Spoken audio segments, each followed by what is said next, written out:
Welcome to Midlife Initiation. I'm David Evans, coming to you again from my car outside our little guy's tennis practice.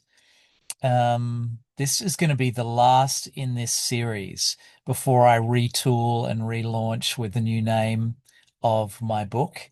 That'll be after I finish the edit with my editor, which is going super well. He is incredible and asks the best questions and challenges me, and he's just a total fucking professional, bottom line. Yeah, and then next week I head to Australia to see my dad, which I'm looking forward to. He's been in and out of hospital, so I'm looking forward to spending some time with him. This week I am going to read you another chapter from the current version of the book or the previous version of the book called The Zombie Hides in the Safety of the Known. So the zombie is another mask, a mask of inferiority. And this fable is called From Genius to Zombie, a fable of the will's collapse, told by Quentin. Emotion was the problem. Solving it could save the human race. Imagine no more reactivity, no more fear, no more anger, no more war. Imagine every human having access to the clinical, elegant way of a systems engineer who had glimpsed the matrix and wanted to debug it. I wasn't anti-feeling. I just believed feelings were noise, unreliable code, evolutionary leftovers that made people impulsive, biased, weak. I wanted to write a better program. At 27, I co-founded Neurovanta, a nootropics company aimed at making better humans, sharper focus, cleaner thoughts, optimized cognition. It all started with smart stacks, carefully balanced cocktails of adaptogens and synthetic molecules. Then came behavior mod scripts, environmental tuning, and eventually impulse dampeners, our signature innovation. We called it Phi Protocol. The idea was simple. Eliminate reactive emotion. Quiet the limbic system. Make decisions purely based on signal, not noise. No rage, no anxiety, no dopamine loops, just cool, calculated clarity. Pure genius. We marketed it as emotional liberation. We told people you don't have to be a slave to your feelings anymore. And the results were stunning. Traders, CEOs, Navy SEALs, they all loved it. The feedback was unequivocal. I no longer make rash decisions. I am always logical in my responses. You have changed my life. Until Neurovanta started to lose its way. The first signs were small. A lead PM stopped contributing in meetings. She said, I just don't have an opinion. Another exec, my co-founder Alex, called off his engagement, said he felt nothing, claimed it was liberating. There was an emptiness in his eyes, like someone unplugged the light behind them. I told myself it was a dosage problem, a feedback loop we hadn't closed yet. But then it started happening to me. At first, it was incredible. No anxiety, no hesitation, no second guessing, just pure rational action. I was a machine, pure polymath archetype made real. Then everything slowed. My morning routines grew longer, tighter, more mechanical. I began repeating meals, stopped answering texts. I'd open a doc and freeze. Not from stress. There was no stress anymore. It was something way worse. A total absence of preference. No pull, no push, no direction. Total apathy. I had become exactly what I'd tried to create. Perfectly logical, totally emotionless. and I had become absolutely unable to decide. You don't realize how much of life runs on want until it's gone. Without it, nothing moves. No fire, no drive, no desire, rote behavior, scripted ritual, life on repeat. I would sit in my chair for hours. I was technically productive, emails sent, meetings attended, but I was gone. My will had been devoured. I wasn't choosing. I wasn't even living. I was just continuing. Then I gave up. I sold the company, made enough money to retire and keep up fire protocol. I didn't want to do anything. What was the point?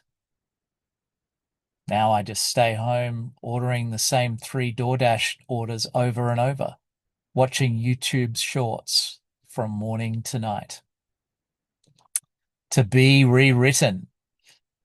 Okay. Debriefing the zombie fable. The zombie mask is defined by numbness, disconnection, and the death of will. Driven by a desire to control the world by maintaining the status quo, in the zombie mask, you tell yourself a story that change is bad. The zombie mask comes with an inferiority complex of will, numbness. This is coupled with an overly reactive head seeking to control or stop change. It's the path of collapse, where the vampire still reaches, still craves, still longs. The zombie's spark has gone out, shut down, disconnected from desire, disconnected from vitality, disconnected from essence. This is a distortion of the gut, the will, the life force that says, I want, I choose, I move. It's gone dormant. It's not rage like the victim. It's not hunger like the vampire. It's just flat, quiet absence. Nothing wants, nothing moves. The core feeling here is emptiness without longing. Not because you're fulfilled, but because you've given up. There's a low-level resignation. You're just going through the motions, leveraging an overactive head mind to maintain homeostasis. It's autopilot living. The stories sound like, it's not worth it. What's the point? Don't fuck with the system. I can't be fucked. And this is just who I am. This isn't the loud suffering of the victim. It's the silent decay of giving up on fulfilling your desires.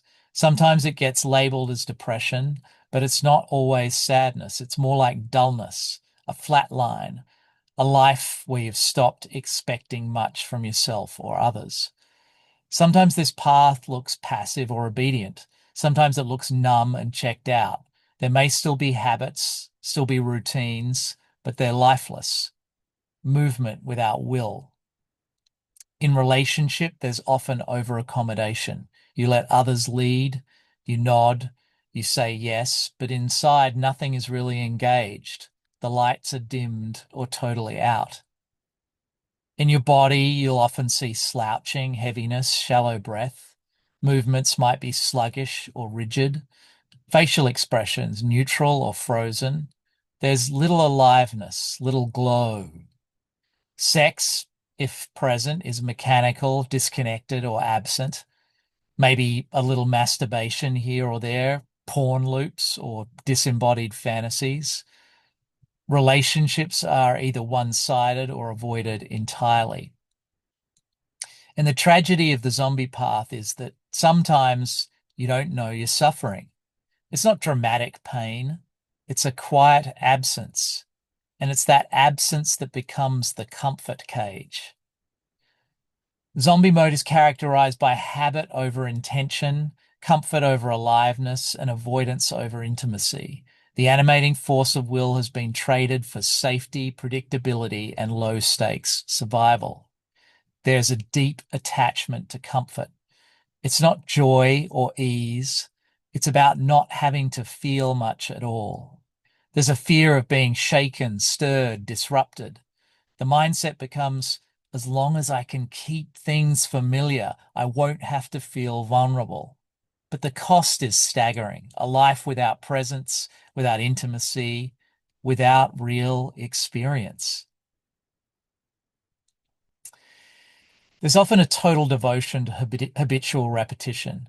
Your body sits in the same chair. Your food comes from the same place. Your pizza guy, yes, your pizza guy is a part of your ego, knows your order and your door code.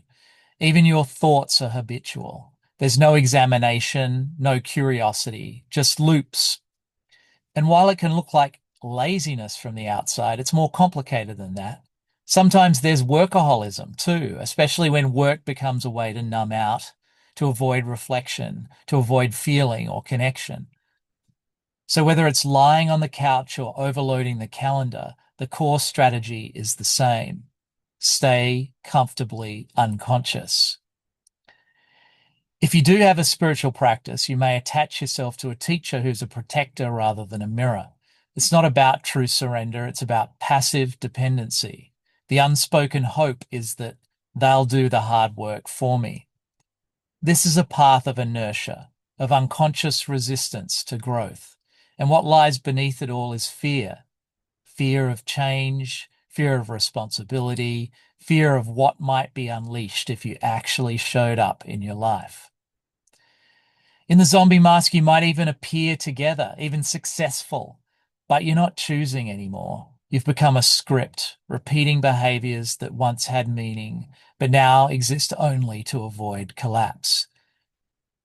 This path is where burnout turns into identity, where inertia becomes lifestyle, where structure replaces spirit.